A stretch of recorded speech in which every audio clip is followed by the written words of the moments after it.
옛날 어느 작은 마을에 장혁이라는 젊은이가 살고 있었습니다. 그는 어찌나 기운이 장사인지 마을의 황소와 씨름을 해도 번번이 이길 정도였습니다. 하지만 그 좋은 힘을 가지고도 일은 하지 않고 게으름만 피우기 일쑤였지요. 인생 한 번뿐인데 즐길 수 있을 때 즐겨야 하지 않겠소. 그런 장혁이 유일하게 열심인 것이 있었으니 바로 마을 여인들과의 뜨거운 밤이었습니다.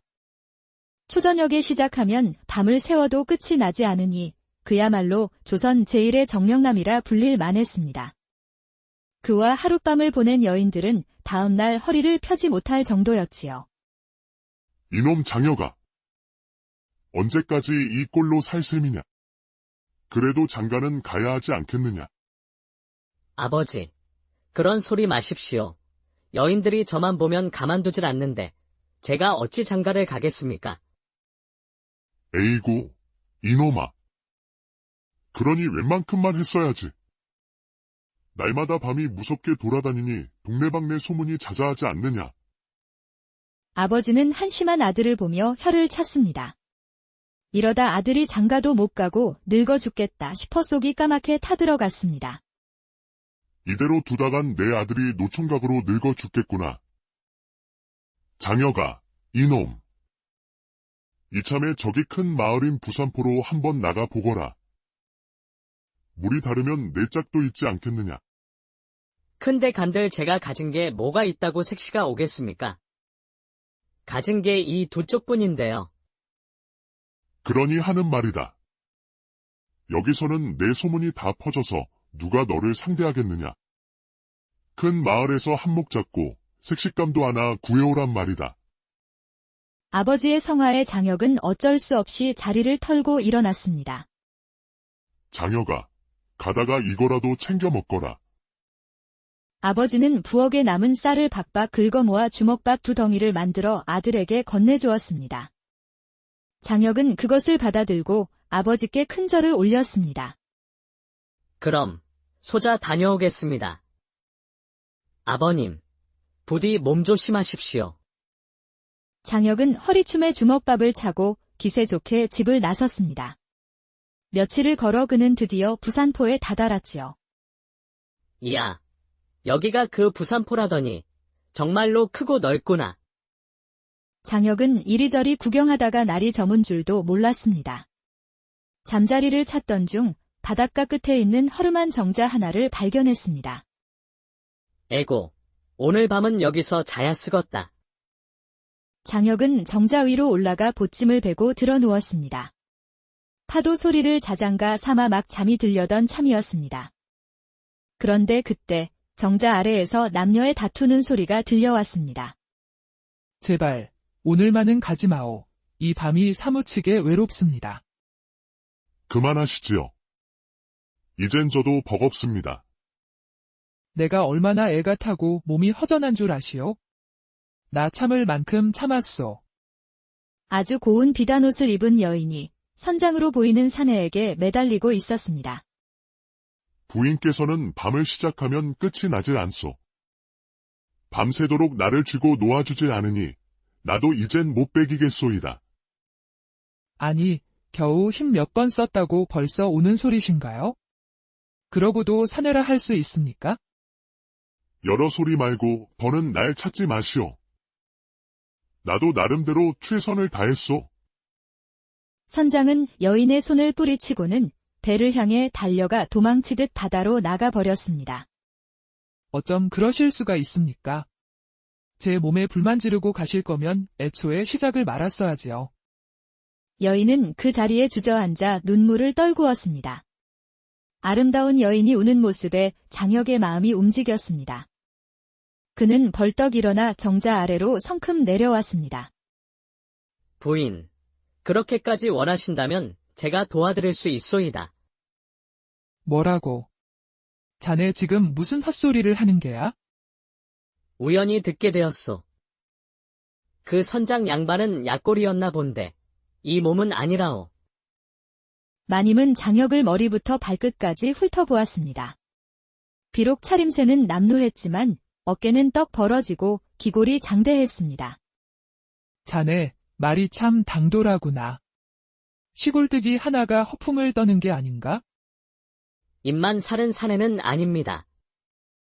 저를 거쳐간 여자들은 다시는 제 앞에 서질 못합지요. 몸이 감당을 못해서 말입니다. 그것이 정말이냐? 그렇다면 내 허기를 채워줄 사람은 너밖에 없겠구나. 하지만 헛소리였다간 내 등짝을 쌀가마니처럼 두들겨 줄 것이야. 한번 믿어보시지요. 후회는 없을 것이오. 마님은 그의 자신감 넘치는 태도에 속는 셈 치고 마지막으로 한 번 더 믿어보기로 했습니다. 다음 날 아침 햇살에 눈을 뜬 장혁은 소금 바람을 맞으며 밖으로 나왔습니다. 기와집 마당 한편에선 나이 지긋한 머슴 하나가 소금 자루를 옮기고 있었습니다. 안녕하시오.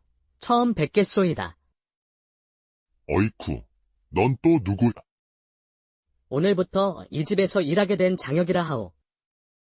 늙은 머슴 마서방은 장혁을 머리끝부터 발끝까지 훑어보았습니다. 누가 널 이 집에서 일하라고 했단 말이냐? 마님께서요? 어젯밤 늦게 마님께서 데려오셨소. 마서방은 말없이 장혁을 째려보더니 고개를 절레절레 흔들었습니다. 에잉, 이번엔 또 며칠이나 버티려나? 그는 뒤돌아서 중얼거리며 가버렸습니다. 그때 마침 여종 하나가 생선이 든 소쿠리를 안고 들어왔습니다. 당신이 장혁입니까? 그렇소만. 절 따라오시지요. 장혁은 그녀를 따라 부엌으로 들어섰습니다. 저기 밥상 차려놨으니 알아서 챙겨 드셔요. 고맙소. 그런데 마님은 지금 어디 계시오? 그걸 왜 물으시나요? 여종 연하는 조금은 날카로운 말투로 되물었습니다.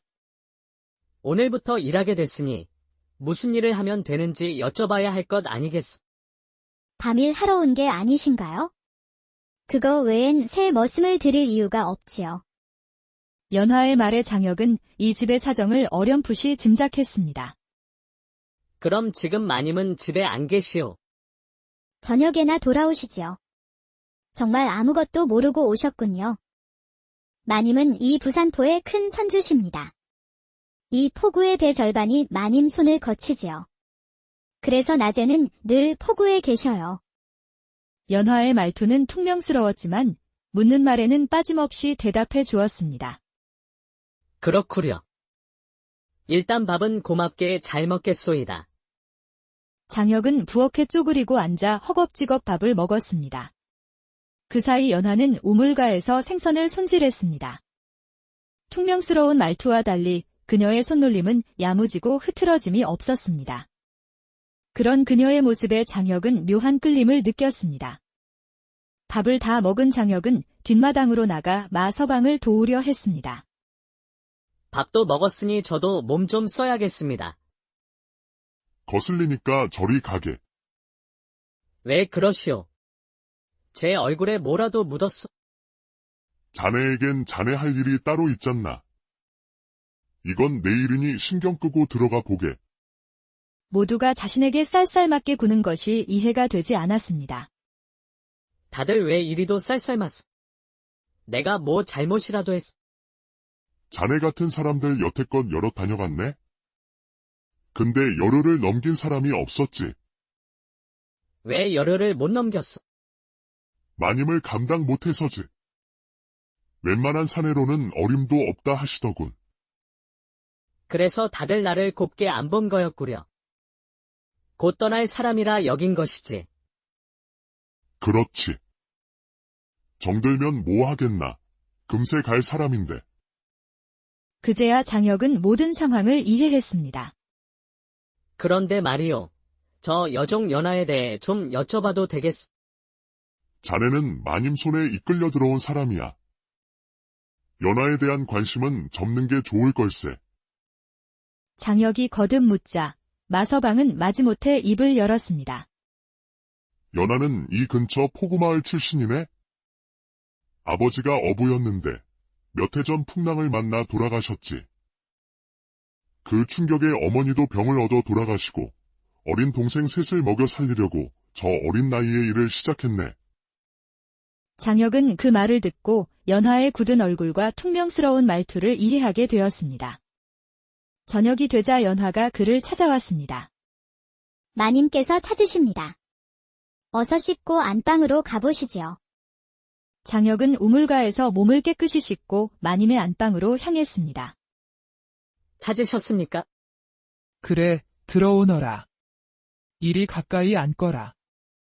방 안은 온갖 값비싼 물건들로 가득 차 있었습니다. 좋다. 오늘 밤 정자에서 큰소리친 실력을 보여줘야 할 게다. 맡겨두시지요. 후회는 없으실 것이오. 안방에 불이 꺼지자 연하는 조용히 자기 처소로 돌아가 바느질을 시작했습니다. 배고픈 동생들을 위해 그녀는 밤마다 자수를 놓아 돈을 벌었습니다. 그러다 새벽녘, 과로로 그만 코피가 쏟아져 밤새 놓은 자수를 망치고 말았습니다. 아이고, 이걸 어쩌나. 내일까지 줘야 하는 건데. 다음 날 새벽, 부엌으로 간 연하는 밥을 짓기 시작했습니다. 우물가에서 물을 퍼 올리려던 찰나, 뒤에서 장혁이 다가와 두레박을 받아 들었습니다. 그 두레박, 내게 주시오. 연하는 말없이 고개만 끄덕이고 부엌으로 돌아갔습니다. 잠시 후 밥상을 나르던 연하는 밤샘 과로에 그만 현기증을 느끼며 밥상을 떨어뜨리고 말았습니다. 그릇 깨지는 소리에 장혁이 부엌으로 달려왔습니다. 괜찮으시오. 괜찮아요. 잠깐 어지러웠을 뿐이에요. 아닌 것 같소. 얼굴이 창백하오. 여기 앉아 잠깐 쉬시오. 장혁은 짚을 깔아 연하를 앉히고는 묵묵히 깨진 그릇을 치우고 마님의 아침상까지 모두 준비했습니다. 일이 끝나고도 연하가 일어나지 못하자 장혁은 그녀를 조심스럽게 안아방에 눕히고 이불을 덮어주었습니다. 여기 누워서 좀 쉬시오. 그 후 장혁은 연하가 하려던 빨래와 부엌 청소까지 모두 도맡아 했습니다. 한편 항구에서 장사를 마무리하던 마님은 옆가게 과부와 이야기를 나누고 있었습니다. 이번에도 새로 사내를 들였다며? 어떤 놈이길래 자네가 그리 싱글벙글이야? 말도 마라. 아랫도리가 아직도 욱신거린다니까?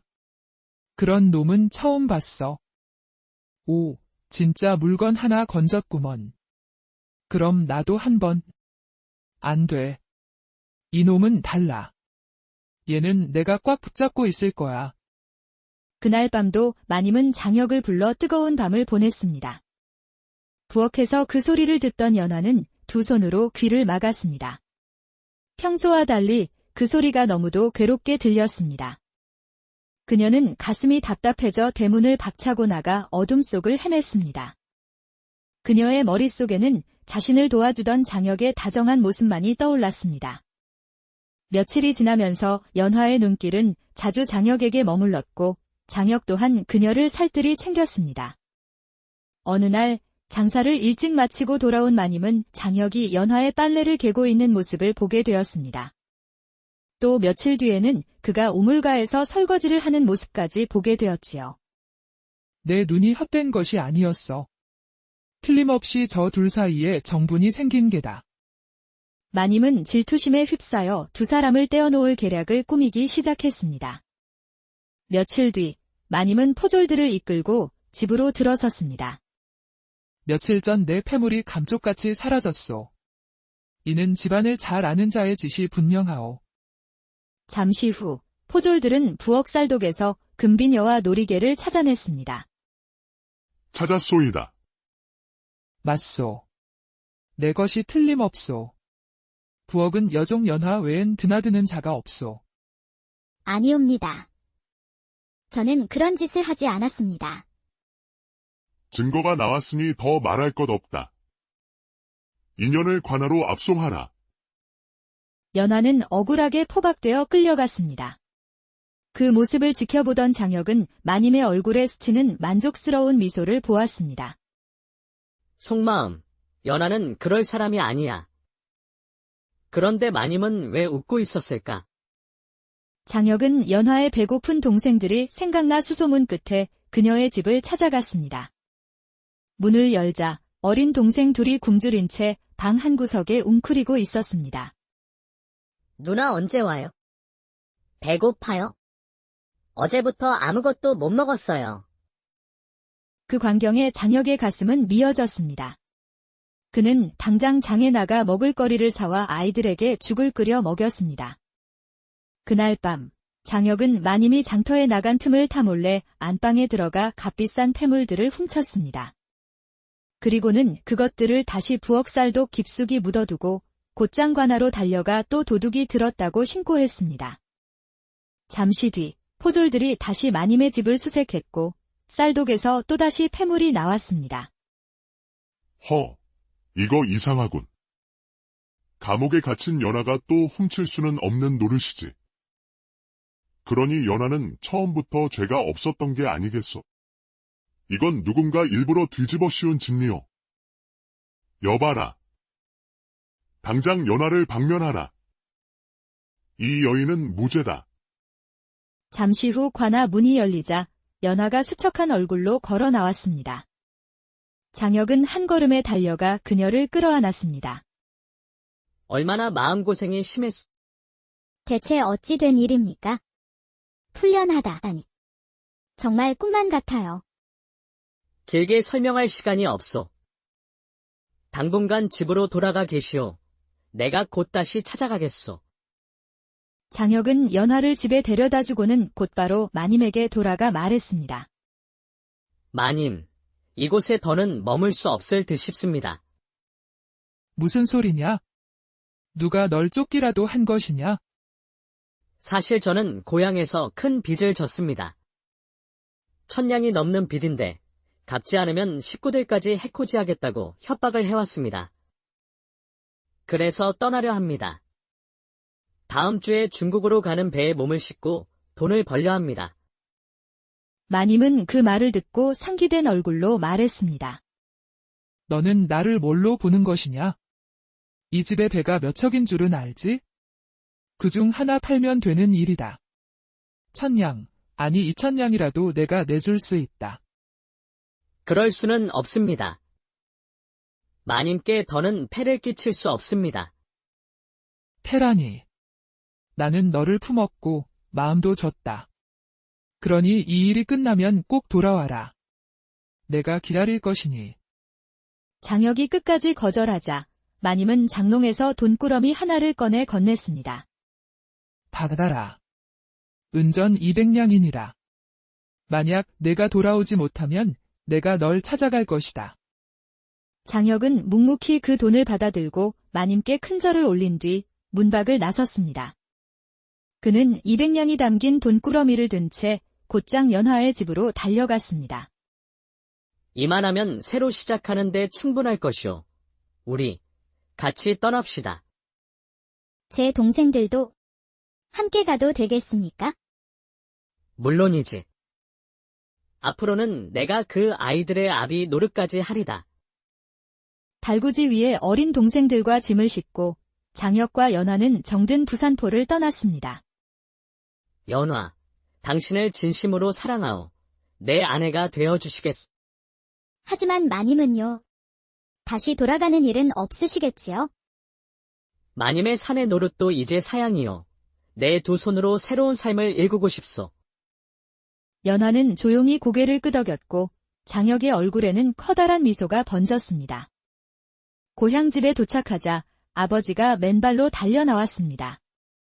이놈아. 이게 얼마만이냐? 아버지, 이 아이가 제 짝이옵니다. 그리고 이 아이들은 그 동생들입니다. 처음 뵙겠습니다, 아버님. 인사성도 밝구나. 네가 우리 집 큰며느리라니. 반갑다. 반가워. 며칠 후 장혁과 연하는 마을 사람들의 축복 속에 혼례를 올렸습니다. 첫날 밤 두 사람은 비로소 부부가 되었습니다. 부인, 한 가지만 약조해 주시오. 내 물건을 보고 놀라 자빠지진 마시오. 서방님께서 그리 대단하시단 말입니까? 약조하리다. 마침내 옷고름이 풀리고 장혁의 물건이 드러나자 연하는 약속도 잊은 채 뒤로 물러나고 말았습니다. 이게 어찌 사람의 물건이란 말입니까? 하하, 크면 클수록 좋은 법이지요. 걱정 마시고 내게 몸을 맡기시오. 이윽고 방에 불이 꺼지고 산골짜기에는 밤새도록 아름다운 여인의 교성이 울려 퍼졌습니다. 석 달 후, 낯선 사내 하나가 부산포의 마님댁 대문을 두드렸습니다. 마님, 장영나리께서 마지막으로 남기신 말을 전하러 왔습니다. 마지막 말이라니. 그게 무슨 소리냐? 장영나리께서는 중국으로 가는 배를 타셨습니다. 헌데 바다 한가운데서 큰 풍랑을 만나 그만 수장되고 말았습니다. 돌아가시기 전 이런 말을 남기셨습니다. 마님, 저 먼저 갑니다. 눈 감기 전까지 마님의 얼굴이 떠나지 않았습니다. 라고요. 그 말을 들은 마님은 그 자리에 주저앉아 땅을 치며 통곡했습니다. 장여가. 내 너를 얼마나 아꼈는데. 장여가. 멀찍이 숨어서 그 모습을 지켜보던 장혁은 조용히 고개를 떨구었습니다. 속마음, 이제 영영 이별이요. 마님. 연하를 괴롭힌 것에 대해서는 우리가 행복하게 사는 것으로 복수를 대신하겠소. 장혁은 그렇게 마지막 인사를 고하고는 사랑하는 아내와 동생들이 기다리는 고향